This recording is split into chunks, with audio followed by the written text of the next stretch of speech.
দেখতে গেলে এই সমস্ত ব্রহ্মাণ্ড এই দুইয়ের মাঝেই স্থির হয়ে আছে। মানুষজন কর্ম করেন ভালো ফল লাভের আশায়, আর ভালো ফল লাভের আশায় উনি এটাই ভুলে যান যে উনি যে কর্ম করছেন তা কি করছেন।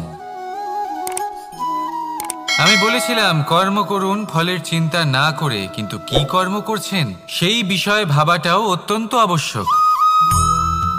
নয়তো অনেক সময় আমরা এমন কর্ম করে ফেলি যা না চাইতেও বিষে পরিণত হয়, যা হয়েছে দুঃশাসনের সাথে, দুর্যোধনের সাথে, গুরু দ্রোণের সাথে। একজনের মানসিকতা উচিত ছিল না, একজনের বিবেক উচিত ছিল না, আরেকজন যে পক্ষ নির্বাচন করেছিলেন সেই পক্ষ উচিত ছিল না। আর যা কিছু ওনাদের সাথে হলো, আপনার আমাদের সকলের সাথে তা হতে পারে। আমি বলেছিলাম কর্ম করুন, ফলের চিন্তা করবেন না, কিন্তু এই কর্মের বিষয়ে বিচার করে দেখাটাও ততটাই আবশ্যক।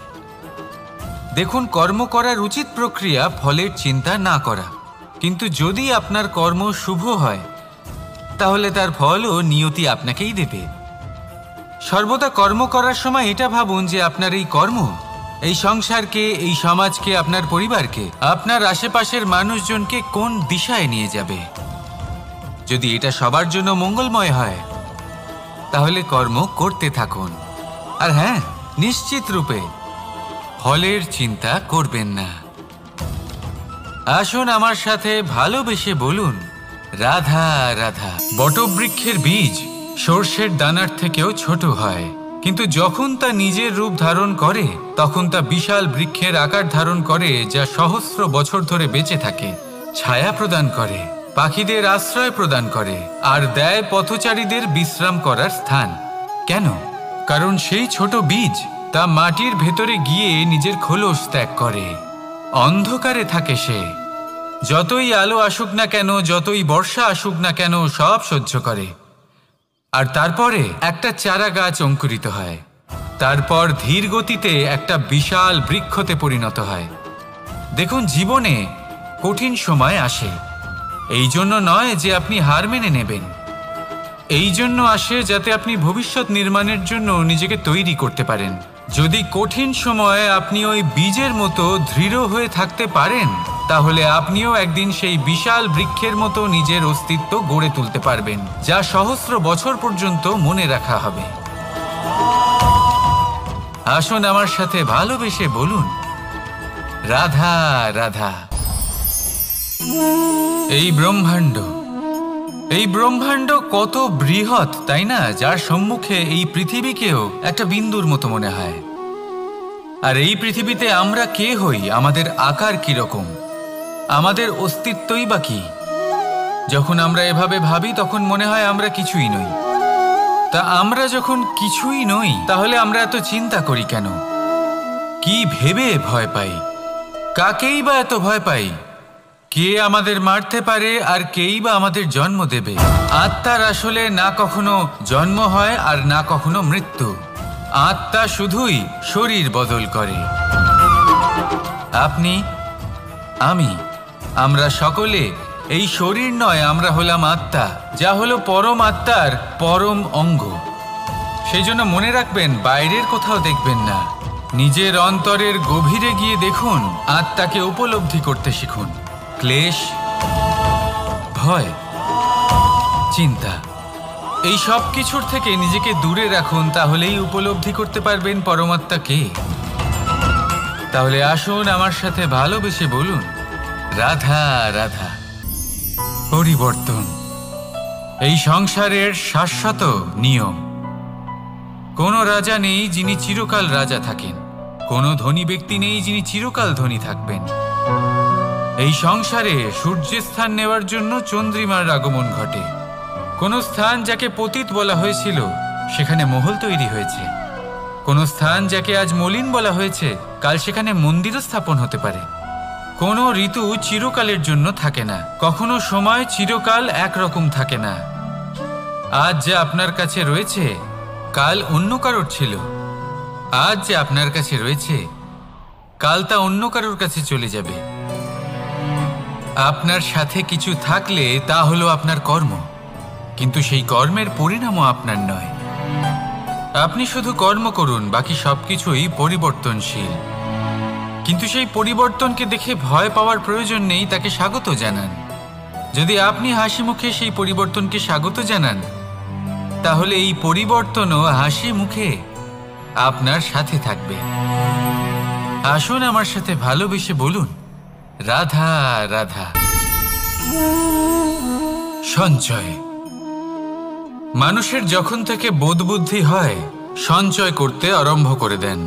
সঞ্চয় করতে থাকেন ভোজনের, সঞ্চয় অর্থের, সঞ্চয় শক্তির। নিজের জন্য করেন, নিজের পরিবারের জন্য করেন, নিজের স্ত্রীর জন্য করেন, সন্তানের জন্য করেন, সন্তানের সন্তানের জন্যও সঞ্চয় করেন। সঞ্চয় করার জন্য ওনার কাছে অনেক কারণ রয়েছে, কারণ উনি এটা ভাবেন যে এই সঞ্চিত শক্তির জন্য কেউ ওনার কোনো ক্ষতি করতে পারবে না। মানুষ ভুলে যান একটা গুরুত্বপূর্ণ কথা, এই সত্য, উনি এই সংসারে খালি হাতেই এসেছিলেন, আর এখান থেকে ওনাকে খালি হাতেই যেতে হবে। যা এখানকার তা এখানেই থেকে যাবে। আর যদি কিছু ওনার সাথে যায় তা হলো ওনার কর্ম, আর কিচ্ছু নয়। তাই যদি কিছু অর্জন করতে চান, তাহলে শুভ কর্ম অর্জন করুন, আত্মশক্তি অর্জন করুন, কারণ পরলোকে এটাই হবে আপনার সম্পত্তি। তাহলে কি এটা আপনি অর্জন করতে চান না? আসুন আর আমার সাথে ভালোবেসে বলুন, রাধা রাধা। সদিচ্ছা। দেখতে গেলে 3 অক্ষরে তৈরি এই শব্দ, কিন্তু সমস্ত ত্রিলোক তার উপরেই আধারিত। আপনি এই সংসারে এসেছেন, তখন অবশ্যই শ্বাস নেবেন, কিন্তু তার বদলে আপনাকে কিছু তো দিতেই হবে। আপনার উপর নির্ভর করছে আপনি কি দেবেন। কি দেবেন এই সংসারকে, এই সমাজকে, নিজের পরিবারকে, আর তার বদলে কি নেবেন? যশ নাকি অপযশ? দেখুন, এক ছিল রাবণ, যে কিনা সমুদ্র পার করল সীতাকে অপহরণ করার জন্য, আর এক ছিলেন রামচন্দ্র, যিনি সমুদ্র পার করেছিলেন, সেতু বানিয়ে গিয়েছিলেন সীতাকে ফিরিয়ে নিয়ে আসার জন্য। দুজনেই সমুদ্র পার করেছিলেন, শুধু পার্থক্য ছিল সদিচ্ছাকে বোঝার, লক্ষ্যের। অনেক মানুষের যাত্রা একরকম হতেই পারে, কিন্তু আনন্দ তখনই লাভ করবেন যখন লক্ষ্য শুভ হবে, মহান হবে। এই লক্ষ্য দিয়ে এই সংসারের কল্যাণ হবে এবং মানুষের সম্মান হবে। যদি আপনার সংকল্প উচিত হয়, তাহলে আপনার লক্ষ্য উচিতই হবে, নয়তো শুধুমাত্র বিনাশ হবে। আর উচিত এটাই হবে যে বিনাশের হাত থেকে যেন নিজেকে বাঁচানো যায়, কি বলেন?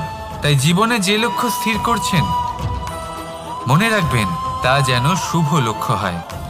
যদি এরকম হয়, তাহলে আপনার যাত্রা, আপনার জীবন দুটোই শুভময় হবে।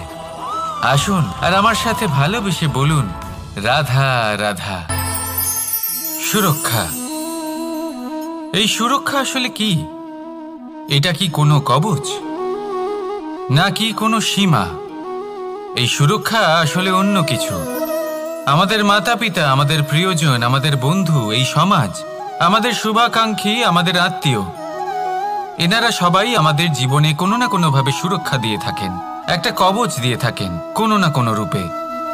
কিন্তু দেখতে গেলে আমাদের পরাক্রমের পথে, আমাদের বীরত্বের পথে, আমাদের সাহসের পথে এই সুরক্ষাই সবথেকে বড় বাধা হয়ে দাঁড়ায়। একবার ভেবে দেখুন, যদি আপনি কোনো সুরক্ষাই না পান, বা যদি আপনি এই সুরক্ষা ভেঙে বাইরে আসতে পারেন, তাহলে আপনার বীরত্ব চরম সীমায় পৌঁছে যায়। কেন? কারণ তখন আপনি জানেন যে এই সংসারের সম্মুখীন আমাদের নিজেদেরই হতে হবে। আপনি বুঝে যান যে শত্রুর সম্মুখীন এবার নিজের বলের দ্বারা, নিজের পরাক্রমের দ্বারা, নিজের সাহসের দ্বারা করতে হবে। আর তখন আমাদের মনের মধ্যে এই শক্তি জাগ্রত হয়। এই শক্তি অন্তরেই বসবাস করে, শুধু এটা চিনে নিতে হবে, একে জাগ্রত করতে হবে। আর এটা সুরক্ষা ভেঙে যাওয়ার পরেই সম্ভব হয়। আর যারা নিজের শক্তি সম্পর্কে জানেন, যিনি নিজেই জানেন তিনি কতটা শক্তিশালী, তিনি নিজেই নিজের সুরক্ষা কবচ চিরকালের মতো ভেঙে ফেলে দেন, ঠিক কর্ণের মতো। আর তারপরে দেখুন, আপনার পরাজয় হোক বা বিজয়ী হোক না কেন, সেটাই অনেক বড় হয়, সেটাই প্রশস্ত হয়ে থাকে। সেই জন্য ত্যাগ করুন নিজের ভয়কে, নিজের আশেপাশের এই সুরক্ষা চক্রকে ভেঙে ফেলুন আর সম্মুখীন হন এই সংসারের নিজের শত্রুর সম্মুখীন হন। পরাক্রমের এই অঙ্কুর, তা অঙ্কুরিত হওয়ার জন্য বীজের উপরের এই কবচ, এটা ভেঙে যাওয়া অতি আবশ্যক। আসুন আমার সাথে ভালোবেসে বলুন, রাধা রাধা। যখন আমরা হাঁটতে থাকি আর আমাদের পায়ে কাঁটা বিঁধে যায়, তখন মুখ দিয়ে আহ বেরিয়ে আসে, কান্না চলে আসে, আর অনেক সময় অভিশাপও বেরিয়ে আসে। কিন্তু আমরা কি কখনো এটা এইভাবে দেখেছি, এইভাবে ভেবেছি যে আমরা যে পথে চলেছি সেই পথে কাঁটা বিঁধেছে, নাকি আমরা সেই পথ নির্বাচন করেছি যাতে শুধুই কাঁটা রয়েছে?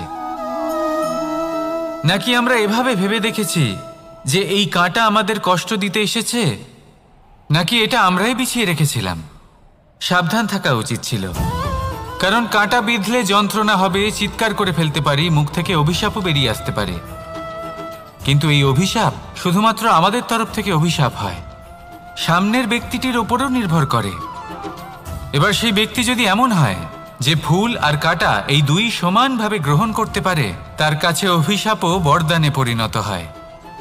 শেষ পর্যন্ত ব্যাপারটা দাঁড়ায় ভাবনা, চিন্তা, দৃষ্টিভঙ্গির ওপর। কারণ আপনার এই ভাবনাই সত্যি হয়ে সামনে আসে। সেই জন্য এই ভাবনা, চিন্তা, মানসিকতাকে গুরুত্ব সহকারে দেখবেন।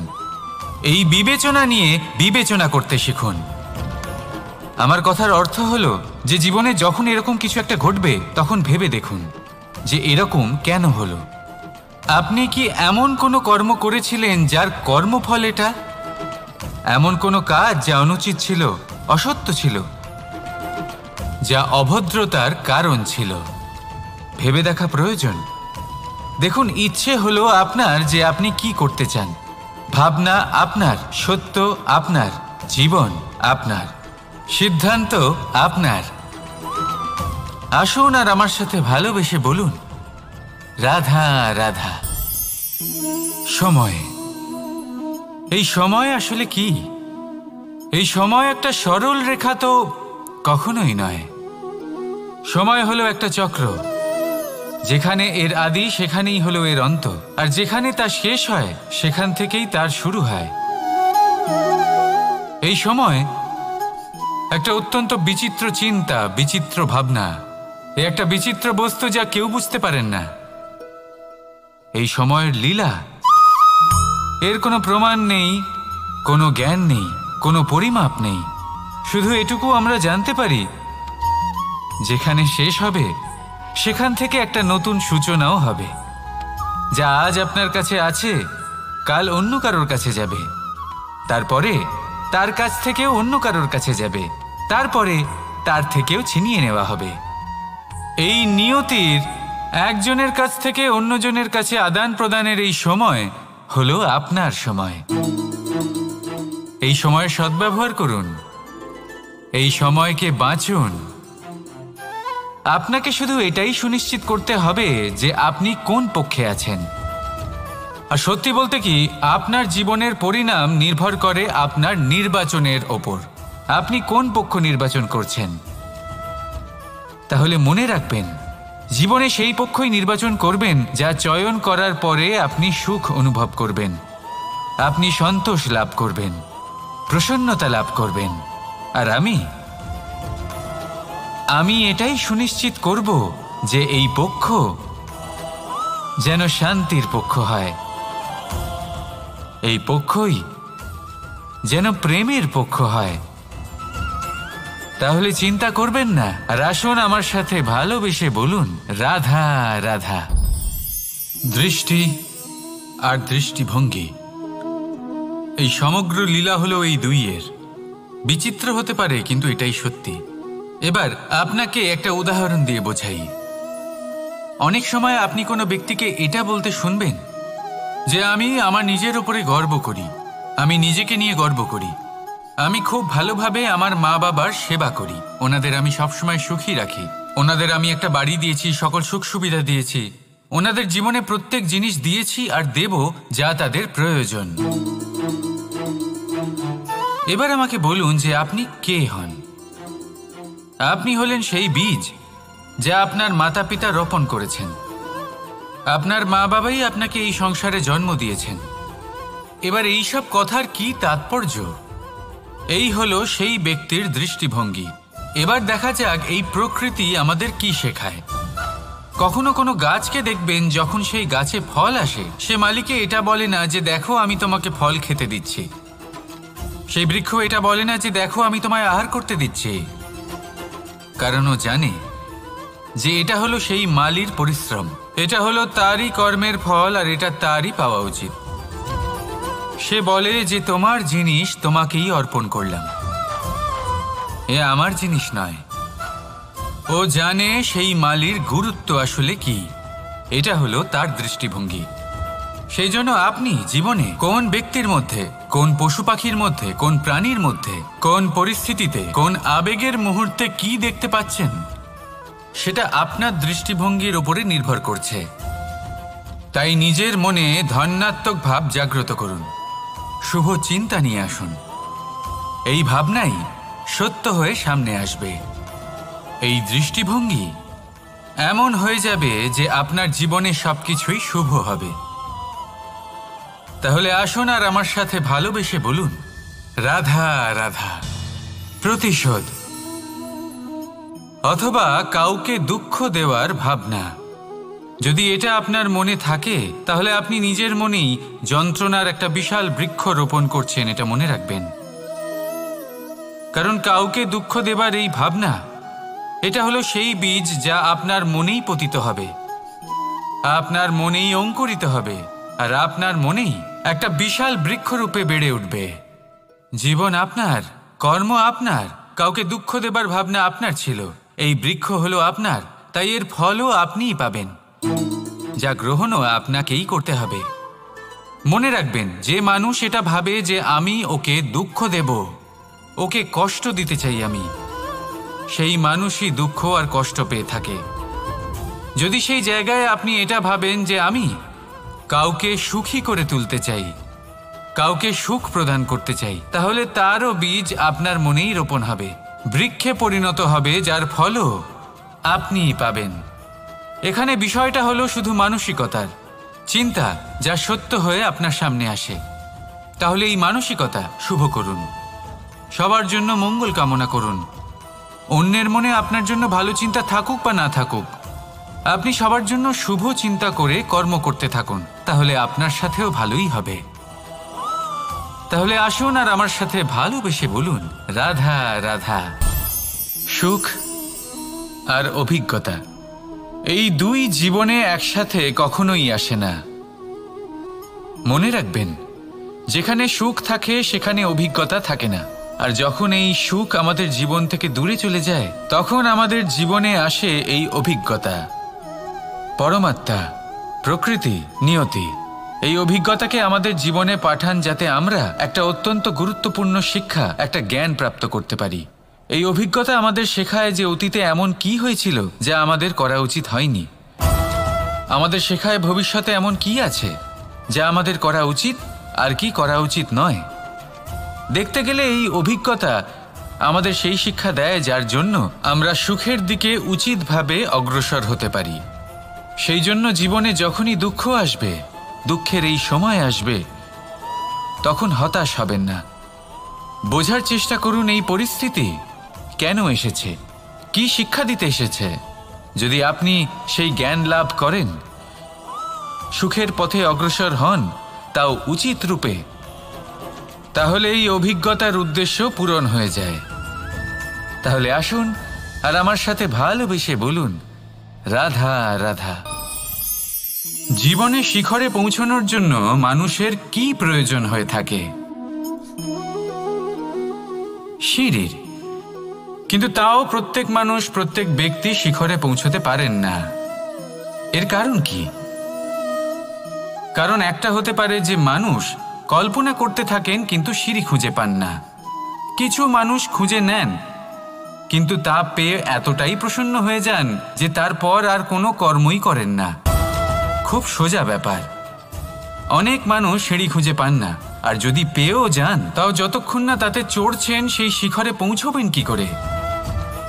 যতক্ষণ না আপনি পরিশ্রম করছেন, যতক্ষণ না সেই সিঁড়িতে আপনি চড়ছেন, যতক্ষণ না ক্লান্ত হচ্ছেন, আপনার পায়ে হাঁটুতে ব্যথা না হচ্ছে, ততক্ষণ এই শিখরে পৌঁছানোর সৌভাগ্য লাভ করতে পারবেন না। তাহলে কল্পনার সাথে কর্ম করুন, পরিকল্পনার সাথে পরিশ্রম করুন, সব কিছু পাবেন। আসুন আমার সাথে ভালোবেসে বলুন, রাধা রাধা। সমস্যা, কঠিন সময়, সংকট, বিপদ কার জীবনে নেই? প্রত্যেকের জীবনে আছে। কিন্তু আমাকে একটা কথা বলুন, যদি নৌকায় ঢেউকে ভয় পেতে শুরু করে, তাহলে সাগর পার করবে কে? কখনো কোনো ছোট্ট পিঁপড়েকে দেখেছেন, যে আকারে হয়তো ছোট হতে পারে কিন্তু বড় শিক্ষা দিয়ে যায়? কিন্তু আমরা শিখি না। এবার দেখুন একটা পিঁপড়েকে, যে ভোজনের খোঁজে বাইরে বের হয়, একটা ছোট্ট দানা তুলে নেয়। ছোট দানা তোলে কারণ তার থেকে বেশি সে তুলতেই পারবে না। সে দানা নিয়ে চলতে শুরু করে, কোনো দেওয়ালে উঠে পড়ে, আবার পড়েও যায়। সেই দানা দূরে কোথাও একটা পড়ে যায়, তা আবার খোঁজে, তুলে নেয়, আবার চলতে থাকে। পড়ে যায়, আবার ওঠে, পড়ে যায়, আবার ওঠে। সেই দানাটা রেখে দেয়, আবার বেরিয়ে পড়ে ভোজনের খোঁজে।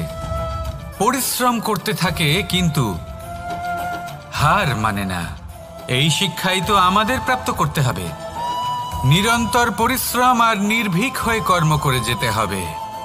এটাই হলো সাফল্যের মাধ্যম, এটাই হলো জয়ের মন্ত্র, অচ্যুত অজয় অস্ত্র।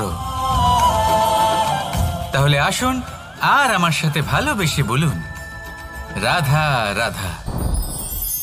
আমরা সকলে চাই আমাদের জীবনে সাফল্য আসুক। আমরা চাই যে এই সংসারে আমাদের খ্যাতি ছড়িয়ে পড়ুক। আমরা চাই যেন আমরা আলোচিত হই। কিন্তু শুধু চাইলেই কি যায় আসে? যদি এই সংসারে আলোচিত হতে হয়, তাহলে পরিচিত হতে হবে পরিশ্রমের দ্বারা। যতক্ষণ না আপনারা পরিশ্রমের সাথে পরিচিত হবেন, সাফল্যের সাথে পরিচিত হবেন না। সংঘর্ষ করতে হবে প্রতিদিন, প্রতি বছর। জীবনের সব পরিস্থিতিতেই হয়তো নতুন নতুন বাধা আসবে, নতুন নতুন বিঘ্ন ঘটবে। কিন্তু এটা আবশ্যক নয় যে সমস্ত বিঘ্ন বিনাশের জন্য আসবে। কিছু বিঘ্ন আপনার পথ প্রশস্ত করার জন্য আসবে, আপনার পথ পরিষ্কার করার জন্য আসবে। যদি আপনাকে উদাহরণ দিই, যখন বন্যা আসে, বাড়ি ঘর ভেসে যায়, তখন আমরা হতাশ হয়ে পড়ি, আমরা দুঃখী হয়ে পড়ি। কিন্তু সেই বন্যাই আমাদের সেই ধরিত্রীকে এত উর্বর করে তোলে যে সেই উর্বর অংশ কাজে লাগিয়ে আমরা সেরকম আরও 10টা বাড়ি বানাতে পারি। তাহলে ধন্যাত্মক থাকুন আর যে কোনো সংঘর্ষের জন্য প্রস্তুত থাকুন। জীবনে অনেক দূর যেতে পারবেন। তাহলে আসুন আমার সাথে ভালোবেসে বলুন, রাধা রাধা। জীবনে কখনো কখনো আমরা সেই পরিস্থিতিতে ফেসে যাই যখন আমাদের মনে হয় যে আমাদের নতুন কিছু একটা করতে হবে, কিন্তু আমরা করতে পারি না। কারণ কোথাও না কোথাও আমরা রীতির দ্বারা আবদ্ধ, আর আমরা সেই রীতি ভাঙতে চাই না। কেবল একটাই প্রশ্ন আসে মনে, আশেপাশের মানুষ কি বলবে, আশেপাশের মানুষ কি ভাববে। আপনাকে একটা প্রশ্ন করি, কারা এই মানুষজন? আপনার জন্মের সময় এই মানুষজন কোথায় ছিলেন? যখন আপনি কোনো সমস্যায় পড়েন, তখন এই মানুষজন কোথায় থাকেন? এগিয়ে এসে কি আপনাকে সাহায্য করেন, নাকি সেই সমস্যার সমাধান আপনি নিজেই করেন? এইসব মানুষজনের চিন্তা ত্যাগ করুন যদি আপনি জীবনে বাঁচতে চান। ভেবে দেখুন জীবনে কি কি শুভ আছে আর কি কি শুভ করতে পারেন। যদি তা স্রোতের বিপরীতে হয়, তাহলে সংঘর্ষ করুন, কিন্তু এইসব মানুষজনের কথা ভাববেন না। ভেবে দেখুন জীবনে আপনি কি কি শুভ কাজ করতে পারেন। এটা ভাবুন যে আপনি কখনো এমন কোনো কাজ করে ফেলেননি তো যার জন্য কারো হৃদয় আহত হয়েছে। শুভর দিকে নিজের চিন্তা কেন্দ্রীভূত করুন, আপনার জীবনে সব কিছু শুভই হবে। তাহলে আসুন আমার সাথে ভালোবেসে বলুন, রাধা রাধা।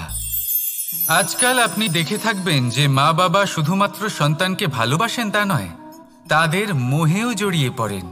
বিদ্যালয়ে যখন পাঠান তখন সমস্ত সুযোগ সুবিধা দিয়েই পাঠান। চেষ্টা করেন যে সবসময় যেন সন্তান তাদের চোখের সামনেই থাকে। কিন্তু ভুলে যান এক অত্যন্ত গুরুত্বপূর্ণ কথা, যে সন্তানকে এক নতুন দৃষ্টিভঙ্গি দেওয়াই হলো ওনাদের কর্তব্য। সেই জন্য পুরাতন কালে শিষ্যদের গুরুকুলে পাঠানো হতো, বাড়ির থেকে দূরে। কারণ বাড়ি ছেড়ে যাওয়া এক সন্তানের জন্য, এক শিষ্যের জন্য অত্যন্ত শুভ লক্ষণ হয়।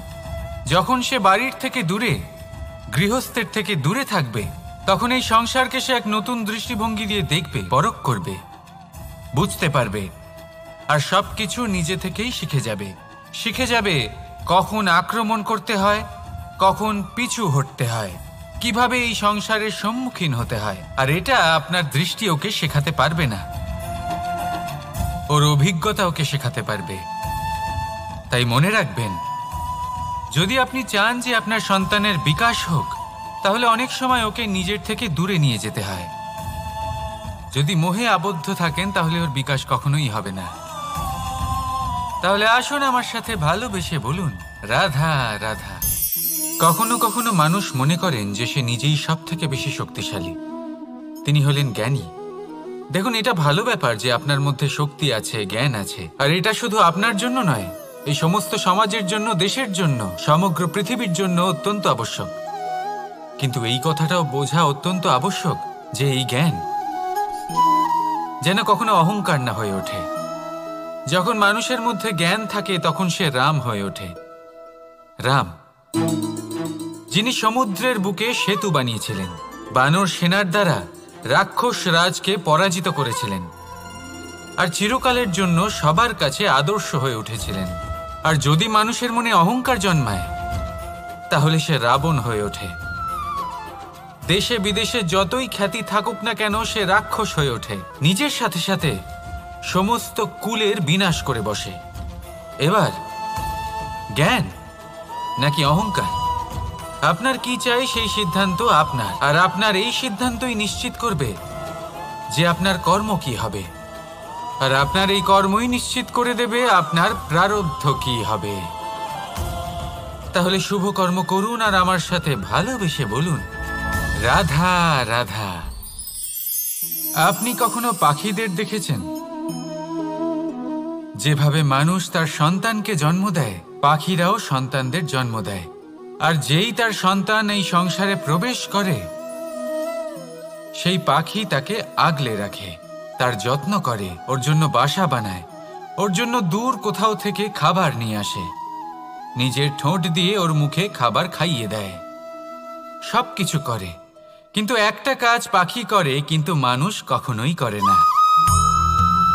যখন পাখি মনে করে যে তার সন্তান বড় হয়ে গেছে, ওকে এবার ওরা শিখতে হবে, নিজেকেই আত্মরক্ষা শিখতে হবে, নিজের খাবার নিজেই খুঁজে আনতে হবে, তো সেই পাখি তার সন্তানকে বাসা থেকে বের করে দেয়।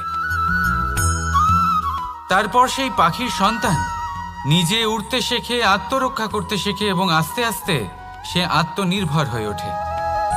কিন্তু মানুষ কি তার সন্তানের সাথে এটাই করে? কখনোই নয়। মানুষ তার সন্তানকে নিজের সাথে বেঁধে রাখে, সব সময় তার লালন পালনের, তার দেখাশোনার ব্যবস্থা করে রাখে, আর এটাই ভাবেন যে আমি হলাম ওর পালনকর্তা, ওর খেয়াল রাখা তো আমার কর্তব্য। কিন্তু না, এই কাজ করতে করতে উনি আস্তে আস্তে নিজেরই সন্তানের শত্রু হয়ে ওঠেন, তার বিকাশের শত্রু হয়ে ওঠেন। তাই যখন সন্তান বড় হবে, তখন অবশ্যই ভালোবাসুন, কিন্তু পাখির মতো কঠোর হওয়াও প্রয়োজনীয়, তবেই তার বিকাশ হবে। ওকে নিজের কষ্ট নিজেকেই সহ্য করতে দিন, শিখতে দিন জীবনের অনুভূতি কেমন, তবেই তার বিকাশ হবে। নয়তো সেই সন্তান আজীবন আপনার জন্য বোঝা হয়ে থাকবে, আর আপনি তার বিকাশের পথে আজীবন বাধা হয়ে থাকবেন। আর আমার মনে হয় না আপনি সেটা চাইবেন, তাই তো? আসুন আমার সাথে ভালোবেসে বলুন, রাধা রাধা। বটবৃক্ষের বীজ সর্ষের দানার থেকেও ছোট হয়, কিন্তু যখন তা নিজের রূপ ধারণ করে, তখন তা বিশাল বৃক্ষের আকার ধারণ করে, যা সহস্র বছর ধরে বেঁচে থাকে, ছায়া প্রদান করে, পাখিদের আশ্রয় প্রদান করে, আর দেয় পথচারীদের বিশ্রাম করার স্থান। কেন? কারণ সেই ছোট বীজ তা মাটির ভেতরে গিয়ে নিজের খোলস ত্যাগ করে। অন্ধকারে থাকে সে, যতই আলো আসুক না কেন, যতই বর্ষা আসুক না কেন, সব সহ্য করে। আর তারপরে একটা চারা গাছ অঙ্কুরিত হয়, তারপর ধীর গতিতে একটা বিশাল বৃক্ষতে পরিণত হয়। দেখুন, জীবনে কঠিন সময় আসে, এই জন্য নয় যে আপনি হার মেনে নেবেন, এই জন্য আসে যাতে আপনি ভবিষ্যৎ নির্মাণের জন্য নিজেকে তৈরি করতে পারেন। যদি কঠিন সময়ে আপনি ওই বীজের মতো দৃঢ় হয়ে থাকতে পারেন, তাহলে আপনিও একদিন সেই বিশাল বৃক্ষের মতো নিজের অস্তিত্ব গড়ে তুলতে পারবেন, যা সহস্র বছর পর্যন্ত মনে রাখা হবে। আসুন আমার সাথে ভালোবেসে বলুন, রাধা রাধা। এই ব্রহ্মাণ্ড কত বৃহৎ, তাই না? যার সম্মুখে এই পৃথিবীকেও একটা বিন্দুর মতো মনে হয়। আর এই পৃথিবীতে আমরা কে হই, আমাদের আকার কিরকম, আমাদের অস্তিত্বই বা কি? যখন আমরা এভাবে ভাবি তখন মনে হয় আমরা কিছুই নই। তা আমরা যখন কিছুই নই, তাহলে আমরা এত চিন্তা করি কেন? কি ভেবে ভয় পাই? কাকেই বা এত ভয় পাই? কে আমাদের মারতে পারে আর কেই বা আমাদের জন্ম দেবে? আত্মার আসলে না কখনো জন্ম হয় আর না কখনো মৃত্যু। আত্মা শুধুই শরীর বদল করে। আপনি, আমি, আমরা সকলে এই শরীর নয়, আমরা হলাম আত্মা, যা হলো পরম আত্মার পরম অঙ্গ। সেই জন্য মনে রাখবেন, বাইরের কোথাও দেখবেন না, নিজের অন্তরের গভীরে গিয়ে দেখুন, আত্মাকে উপলব্ধি করতে শিখুন। ক্লেশ, ভয়, চিন্তা, এই সব কিছুর থেকে নিজেকে দূরে রাখুন, তাহলেই উপলব্ধি করতে পারবেন পরমাত্মাকে। তাহলে আসুন আমার সাথে ভালোবেসে বলুন, রাধা রাধা। পরিবর্তন এই সংসারের শাশ্বত নিয়ম। কোনো রাজা নেই যিনি চিরকাল রাজা থাকেন, কোনো ধনী ব্যক্তি নেই যিনি চিরকাল ধনী থাকবেন। এই সংসারে সূর্যের স্থান নেওয়ার জন্য চন্দ্রিমার আগমন ঘটে। কোন স্থান যাকে পতিত বলা হয়েছিল, সেখানে মহল তৈরি হয়েছে। কোন স্থান যাকে আজ মলিন বলা হয়েছে, কাল সেখানে মন্দিরও স্থাপন হতে পারে। কোনো ঋতু চিরকালের জন্য থাকে না, কখনো সময় চিরকাল একরকম থাকে না। আজ যে আপনার কাছে রয়েছে, কাল অন্য কারোর ছিল। আজ যে আপনার কাছে রয়েছে, কাল তা অন্য কারোর কাছে চলে যাবে। আপনার সাথে কিছু থাকলে তা হলো আপনার কর্ম, কিন্তু সেই কর্মের পরিণামও আপনার নয়। আপনি শুধু কর্ম করুন, বাকি সবকিছুই পরিবর্তনশীল। কিন্তু সেই পরিবর্তনকে দেখে ভয় পাওয়ার প্রয়োজন নেই, তাকে স্বাগত জানান। যদি আপনি হাসি মুখে সেই পরিবর্তনকে স্বাগত জানান, তাহলে এই পরিবর্তনও হাসি মুখে আপনার সাথে থাকবে।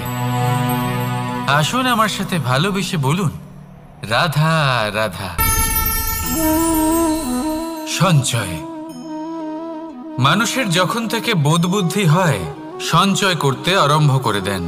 সঞ্চয় করতে থাকেন ভোজনের, সঞ্চয় অর্থের, সঞ্চয় শক্তির। নিজের জন্য করেন, নিজের পরিবারের জন্য করেন, নিজের স্ত্রীর জন্য করেন, সন্তানের জন্য করেন, সন্তানের সন্তানের জন্যও সঞ্চয় করেন। সঞ্চয় করার জন্য ওনার কাছে অনেক কারণ রয়েছে, কারণ উনি এটা ভাবেন যে এই সঞ্চিত শক্তির জন্য কেউ ওনার কোনো ক্ষতি করতে পারবে না।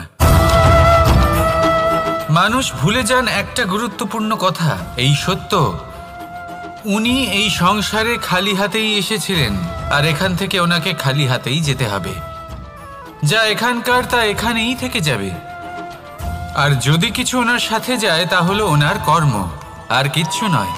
তাই যদি কিছু অর্জন করতে চান, তাহলে শুভ কর্ম অর্জন করুন, আত্মশক্তি অর্জন করুন, কারণ পরলোকে এটাই হবে আপনার সম্পত্তি।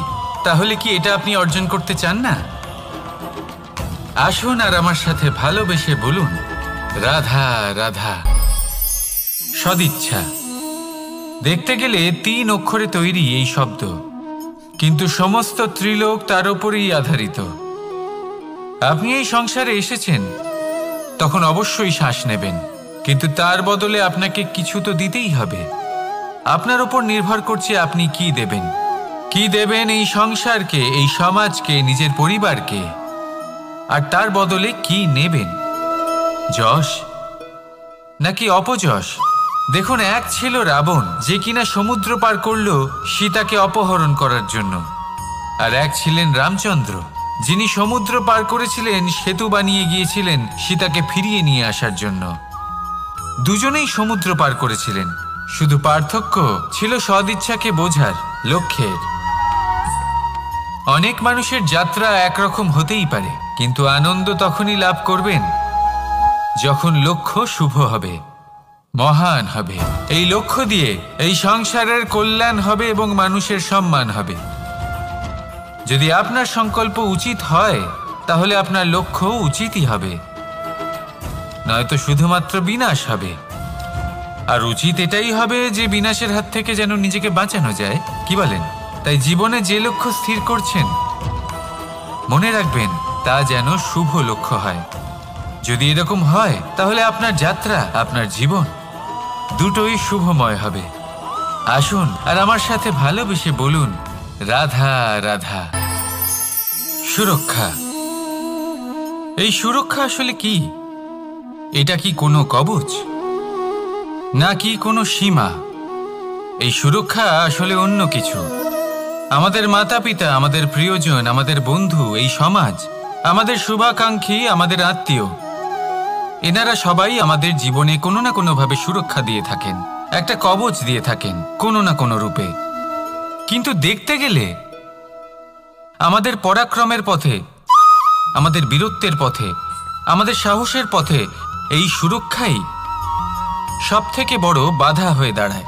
একবার ভেবে দেখুন, যদি আপনি কোনো সুরক্ষাই না পান, বা যদি আপনি এই সুরক্ষা ভেঙে বাইরে আসতে পারেন, তাহলে আপনার বীরত্ব চরম সীমায় পৌঁছে যায়। কেন? কারণ তখন আপনি জানেন যে এই সংসারের সম্মুখীন আমাদের নিজেদেরই হতে হবে। আপনি বুঝে যান যে শত্রুর সম্মুখীন এবার নিজের বলের দ্বারা, নিজের পরাক্রমের দ্বারা, নিজের সাহসের দ্বারা করতে হবে। আর তখন আমাদের মনের মধ্যে এই শক্তি জাগ্রত হয়। এই শক্তি অন্তরেই বসবাস করে। শুধু এটা চিনে নিতে হবে, একে জাগ্রত করতে হবে। আর এটা সুরক্ষা ভেঙে যাওয়ার পরেই সম্ভব হয়। আর যারা নিজের শক্তি সম্পর্কে জানেন, যিনি নিজেই জানেন তিনি কতটা শক্তিশালী, তিনি নিজেই নিজের সুরক্ষা কবচ চিরকালের মতো ভেঙে ফেলে দেন, ঠিক কর্ণের মতো। আর তারপরে দেখুন, আপনার পরাজয় হোক বা বিজয়ী হোক না কেন, সেটাই অনেক বড় হয়, সেটাই প্রশস্ত হয়ে থাকে। সেই জন্য ত্যাগ করুন নিজের ভয়কে, নিজের আশেপাশের এই সুরক্ষা চক্রকে ভেঙে ফেলুন। আর সম্মুখীন হন এই সংসারের নিজের শত্রু সম্মুখীন হন। পরাক্রমের এই অঙ্কুর, তা অঙ্কুরিত হওয়ার জন্য বীজের উপরের এই কবচ, এটা ভেঙে যাওয়া অতি আবশ্যক। আসুন আমার সাথে ভালোবেসে বলুন, রাধা রাধা। যখন আমরা হাঁটতে থাকি আর আমাদের পায়ে কাঁটা বিঁধে যায়, তখন মুখ দিয়ে আহ বেরিয়ে আসে, কান্না চলে আসে, আর অনেক সময় অভিশাপও বেরিয়ে আসে। কিন্তু আমরা কি কখনো এটা এইভাবে দেখেছি, এইভাবে ভেবেছি যে আমরা যে পথে চলেছি সেই পথে কাঁটা বিঁধেছে, নাকি আমরা সেই পথ নির্বাচন করেছি যাতে শুধুই কাঁটা রয়েছে? নাকি আমরা এভাবে ভেবে দেখেছি যে এই কাঁটা আমাদের কষ্ট দিতে এসেছে, নাকি এটা আমরাই বিছিয়ে রেখেছিলাম? সাবধান থাকা উচিত ছিল, কারণ কাঁটা বিঁধলে যন্ত্রণা হবে, চিৎকার করে ফেলতে পারি, মুখ থেকে অভিশাপও বেরিয়ে আসতে পারে। কিন্তু এই অভিশাপ শুধুমাত্র আমাদের তরফ থেকে অভিশাপ হয়, সামনের ব্যক্তিটির ওপরও নির্ভর করে। এবার সেই ব্যক্তি যদি এমন হয় যে ফুল আর কাঁটা এই দুই সমানভাবে গ্রহণ করতে পারে, তার কাছে অভিশাপও বরদানে পরিণত হয়। শেষ পর্যন্ত ব্যাপারটা দাঁড়ায় ভাবনা, চিন্তা, দৃষ্টিভঙ্গির ওপর। কারণ আপনার এই ভাবনাই সত্যি হয়ে সামনে আসে। সেই জন্য এই ভাবনা, চিন্তা, মানসিকতাকে গুরুত্ব সহকারে দেখবেন। এই বিবেচনা নিয়ে বিবেচনা করতে শিখুন। আমার কথার অর্থ হলো যে জীবনে যখন এরকম কিছু একটা ঘটবে, তখন ভেবে দেখুন যে এরকম কেন হলো। আপনি কি এমন কোনো কর্ম করেছিলেন যার কর্মফল এটা? এমন কোনো কাজ যা অনুচিত ছিল, অসত্য ছিল, যা অভদ্রতার কারণ ছিল? ভেবে দেখা প্রয়োজন। দেখুন, ইচ্ছে হলো আপনার যে আপনি কি করতে চান, ভাবনা আপনার, সত্য আপনার, জীবন আপনার সিদ্ধান্ত আপনার। আসুন আর আমার সাথে